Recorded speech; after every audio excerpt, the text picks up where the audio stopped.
쟤네가 HBM3E의 12단까지 해서 엔비디아에 어쨌든 진입을 성공을 했단 말이에요. 그러니까 HBM3E의 12단에서도 공급망이 이거 당연한 거지만 공급망이 다변화되고 엔비디아가 받을 수 있는 데가 이제 2개였다가 3개가 된 거니까 이거 물량 나눠먹기가 되겠구나라는 문제도 당연히 있겠죠. 당연히 그것도 문제겠지만 정말 중요한 건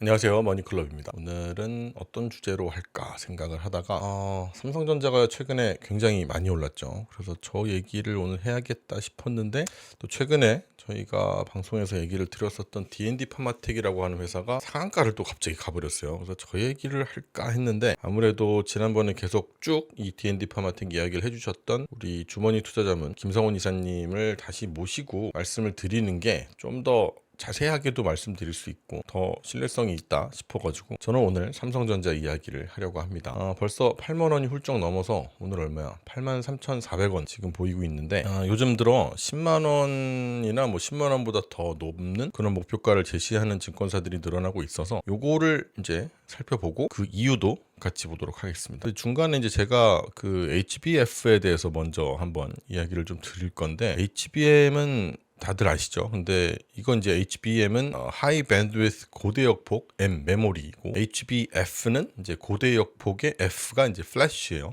낸드 플래시 할 때 플래시인 건데 여기에도 이제 사실 이게 뭐 지금 당장에 있을 건 아니고 앞으로 기술이 개발될 것들인데 삼성전자가 좀 적극적으로 나설 것이라는 전망이 있어서 이것도 같이 한번 소개를 드리면 좋겠다라는 생각이 듭니다. 그럼 시작하기 앞서서 좋아요 버튼 한 번씩만 꼭 부탁드리고요. 말씀 안 드리면 안 누르시기 때문에. 근데 저한테는 낙이 그거밖에 없거든요. 네. 그리고 밑에 내려가시면 고정 댓글에 주머니 투자자문하고 함께하는 카카오톡방 하나 올려놨으니까요. 가서 종목 설명도 많이 들으시고 또 시황도 전달 드리니까요. D&D 파마텍 같은 것도 계속 이제 업데이트를 해서 또 말씀을 드리거든요. 혹시 뭐 관심을 갖고 계신 분이나 이런 분들은 들어오시면 업데이트된 내용을 보실 수 있을 겁니다. 그러면 시작해볼까요? HBM이 있고 HBF라고 요즘 들어서 얘기가 나오는 게 있는데 HBM은 일단 뭐 M 메모리입니다. 그래서 D램을 기반으로 해서 이게 이제 AI에 많이 사용되잖아요. 근데 AI에서 이제 LLM이라고 거대 언어 모델의 추론 기능을 수행하는데 그게 이제 요즘 가장 걱정인 거죠. 이 추론 기능이 빠르게 따다닥 돼야 되는데 여기에 이제 용량도 부족하니까 뭐 데이터 센터가 어쩌고 이런 말들이 나오는 거고. 근데 여기서 HBM이 한계를 좀 가진다라고 하는 평가가 있어요. 그래서 이걸 설명하려면 D램하고 낸드 플래시의 차이를 먼저 알려드려야 되는데 사실 이 의외로 반도체 투자하시는 분들 중에서 낸드 플래시는 모르는 분들이 좀 있습니다. D램은 다들 아시는데 낸드는 그냥 뭐 낸드라고 있는데 그렇게 뭐 돈이 많이 되는 곳은 아니고 약간 이런 식으로 이제 알고 계시는 거지 완벽하게 이 D램과 낸드의 차이를 잘 모르시더라고요. 근데 모르셔도 되는데 일단 뭐 그래도 알면 좋죠. D램이라고 부르는 거는 HBM에 들어가는 그거는 요 메모리 칩은 데이터가 계속 저장이 되어 있는 게 아니에요. 그래서 전원이 끊어지면 데이터가 없어지는 방식이고요. 대신에 엄청 빠릅니다.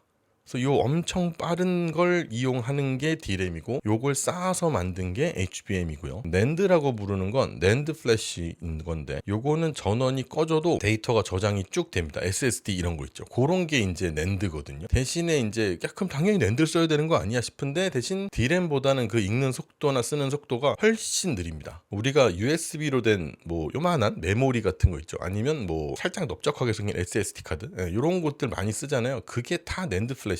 이걸 쌓아서 만드는 게 HBF라는 건데 요것도 HBM하고 똑같이 TSV 적층 기술이 적용이 돼서 HBM하고 그 구조가 굉장히 비슷하게 되거든요. 요번에 요 그림 하나 보여드리면 이런 식으로 되는 거예요. 점점 쌓여가는. 근데 최근에 SK하이닉스하고 샌디스크하고 MOU를 맺으면서 샌디스크가 이제 그런 뭐 메모리 칩 이런 거에 되게 많죠, 그죠? 그런 것들 많이 쓰시고 그들이 이제 MOU를 맺으면서 내년에 이 HBF 샘플을 내겠다고 하는 건데 개발되고 나면 또 사실 한참 있어야지 상용화가 되기야 하겠지만 지금까지 반도체 하면 죄다 D램 기반으로만 얘기를 하던 것에서 또 다른 모멘텀이 될 수 있다는 점에 관심이 좀 가기도 하고요. 삼성전자가 HBM을 엄청 무시하다가 지금 이 꼴이 나서 지금 뭐 요즘 올라왔지만 사실은 이 꼴이 난 거죠. SK하이닉스한테 밟혔죠. 완전 밟히고 생고생을 하고 있는데 이번에는 오히려 삼성전자가 이 HBF 쪽은 적극적으로 나설 수 있다고 보고 있어서 여기서도 경쟁을 보는 것도 또 뭐 재미가 될 것 같고 뭐 그렇기도 합니다. 근데 이게 HBM 뭐 잘 되고 있는데 또 점점점 뭐 HBM 이제 3E도 이번에 삼성전자가 이제 퀄 테스트를 통과받았다라는 얘기들이 막 들렸었죠. 그리고 HBM 뭐 4 같은 거 또 나올 텐데 잘 발전하고 있는데 갑자기 웬 HBF냐? 이게 왜 꼭 필요하게 되는 거냐면 메모리 월이라고 하는 현상이 있거든요. 그러니까 메모리가 딸리는 그런 현상이 되는 건데 요새 AI 중에서 이제 LLM이라고 하는 거대 언어 모델이 계속 발전하고 또 복잡한 걸 수행을 하면서 LLM의 요구가 되는 연산량 자체가 굉장히 빠르게 늘고 있거든요. 최근 10년 동안 한 42,000배가 증가를 했다고 해요. 그렇게 프로세서의 연산 능력은 어마어마하게 빨라지고 있는데 메모리의 용량이나 이제 뭐 하드웨어가 따라가주질 못하는 거죠. 메모리 용량이나 그 대역폭이나 이게 따라잡지를 못하면서 나타나는 현상을 메모리 월이다 이렇게 얘기를 하거든요. 그래서 메모리의 용량을 점점 더 증설을 하고 메모리랑 프로세서 간의 대역폭도 확장을 하고 있는 건데 이 그림을 보시면 가운데 이제 세로로 점선이 구분되어 있는 그 왼쪽 더 이전의 세대인 거죠. 그 이전의 세대에는 보라색이 하늘색보다 밑에 있잖아요. 그죠? 보라색 선은 보시면 모델 파라미터고 하늘색이 메모리 캐파인데 메모리 캐파가 원래는 훨씬 더 위에 있던 게 2020년 전까지입니다. 그때까지는 메모리가 더 위에 있었다는 거죠. 초기 LLM에 비해서 사실 엔비디아의 GPU가 월등했다고 보시면 되는 건데 이제는 역전이 돼가지고 GPT-4가 나오고 이래버리니까 매개 변수가 1.7조 개 정도로 예상이 된대요. 그러면은 GPT-4가 물론 이제 예상이지만 1.7조 개로 예상이 되지만 GPT-3 때의 이 매개 변수를 보는 것보다 10배가 넘게 증가가 되는 거거든요. 그럼 앞으로도 증가할 게 당연하겠죠. 그러면 HBM만으로는 어려워질 거고 어렵다고 하는 이유고 HBM은 사실 발전이 많이 됐고 발전을 많이 시켰기 때문에 이걸 쌓는 것도 뭐 8단, 12단 뭐 이렇게 계속 쌓고 있고 점점 더 고도화된 걸 또 쌓고 하는 데 있어서 열도 발생을 합니다. 더 많이 쌓고 더 많이 쌓을수록 열도 발생을 하고 이 쌓는 데 있어서 요 칩들 간의 연결 있죠. 뭐 TSV라고 하는 그런 연결 방식을 사용을 하는데 이것도 만약에 더 고도화되고 더 많이 쌓았을 때 이게 유지가 될 수 있느냐에 대해서도 이미 의문이 있는 상태란 말이죠. 그래서 HBF가 필요한 시대가 오고 있다는 거죠. 근데 그렇다고 해서 뭐 그럼 HBM은 이제 나가리고 HBF의 시대가 그건 아닙니다. 완전 뭐 HBF로 대체가 된다 이런 건 아니니까 HBM 관련된 뭐 투자를 하시는 분들은 저도 뭐 그쪽 투자를 굉장히 선호합니다만 그거를 그렇게 긴장할 건 없습니다. 그냥 HBM이라는 거는 꾸준히 가고 점점 더 발전이 될 것이고 HBF는 같이 쓰이는 겁니다. 그래서 HBF라는 또 하나의 모멘텀이 추가된다고 생각하시면 돼요. 왜냐하면 낸드 플래시는 원래도 굉장히 느립니다. 그래서 아무리 HBF가 발전이 된다고 해도 지금 이론상으로는 HBM만큼의 속도를 낼 수는 없거든요. 그래서 HBM이 당연히 메인으로 작용을 하고 옆에 이제 HBF도 같이 쓰는 예를 들어서 뭐 조금 덜 중요한 데이터는 HBF 쪽에 저장이 되어 있으면 쓸데없이 용량을 잡아먹지 않고 LLM을 쾌적하게 돌릴 수 있게 되는 거니까 미래의 또 다른 먹거리자 모멘텀으로 기대를 하고 있는 거거든요. 그리고 이제 최근에 삼성전자의 소식을 좀 보자면 HBM3 12단 제품에 대한 퀄 테스트가 통과됐다라는 소식이 있습니다.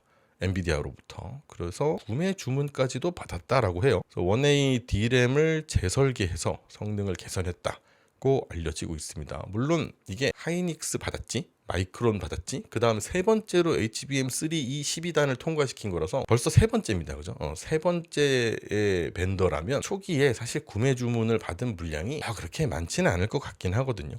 근데 그럼에도 불구하고 되게 중요했던 소식은 뭐냐면 이런 얘기가 막 들리면서 며칠 전에부터 얘기가 들리면서 마이크론 주가가 똑 떨어졌거든요. 그럼 왜 그러겠어요?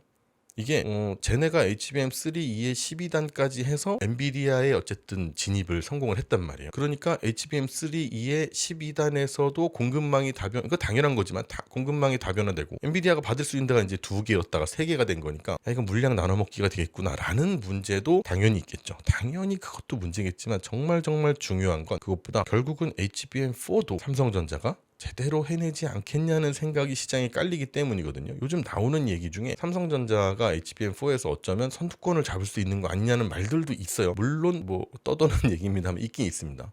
얼마 전에도 제가 설명을 드렸었지만 삼성전자 이 HBM4에 들어가는 게 1C D램이라고 얘기를 했잖아요. 좀 전에 이제 뭐 HBM3E에 12단짜리 들어가는 건 1A D램에서 뭐 성능을 개선했다 뭐 했지만 HBM4에 들어가는 건 1C D램을 기반으로 한단 말이에요. 그러면 당연히 더 좋은 품질이 들어간다는 거예요. 수율이 문제지 품질은 더 좋은 게 들어간다라는 거거든요. 그리고 파운드리도 4나노 파운드리가 적용이 되면서 데이터 처리 속도를 경쟁사들보다 더 빠르게 끌어올렸다고 합니다. 엔비디아가 특히 이번에 HBM4를 이제 야 이런 거를 만들어줘 라고 하면서 애들한테 얘기를 했겠죠. 야, 난 이런 게 필요하다.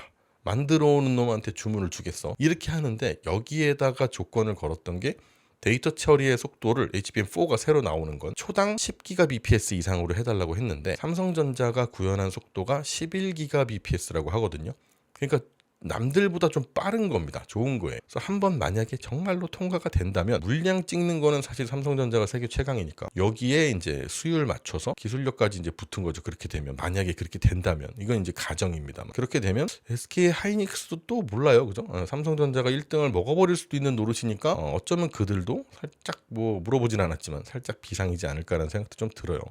근데 삼성전자의 주가가 여전히 뭐 밸류에이션으로 볼 때는 굉장히 낮습니다. 아직까지 그렇게 안 비싸요. 지금부터 뭐 평균 PBR까지만 오른다고 하더라도 그래도 10만 원을 넘길 수 있는 상황이라서 이번 삼성전자의 최근의 상승 굉장히 가파르게 오르고 있는데 일단은 뭐 10만 원 찍는 거 그 정도까지는 충분히 기대해 볼 수 있다라는 게 제 개인적인 생각이고요. 이게 사실 그렇게 막 핵의 꿈 같은 얘기가 아니라서 그냥 왜냐면 이게 제가 막 삼성전자 예전에 정말 과거의 영광의 고PBR을 받고 막 고PER을 받던 시대로 회귀를 한다면 삼성전자는 10만 원도 갈 수 있습니다. 이게 아니거든요. 그냥 평균적으로 삼성전자가 원래 받아왔었던 취급만 받아줘도 10만 원 정도는 갈 수 있기 때문에 저번에도 제가 이제 뭐 조금씩 목표 주가를 올리면서 말씀을 드렸었는데 조금 더 올려서 일단 10 찍고 생각할까요? 라고 말씀을 더 드려도 될 수 있을 것 같고 관련해서는 사실 그 위에로 나오는 증권사들도 최근에는 좀 생기고 있거든요. 이것도 꾸준히 업데이트 드리도록 하겠습니다. 어쨌든 우리나라의 이 반도체 요즘 뭐 관세니 뭐니 해가지고 다들 뭐 수출하는 기업들 어려운데 그래도 우리나라 대한민국 화이팅이고요. 좋은 저녁 되세요.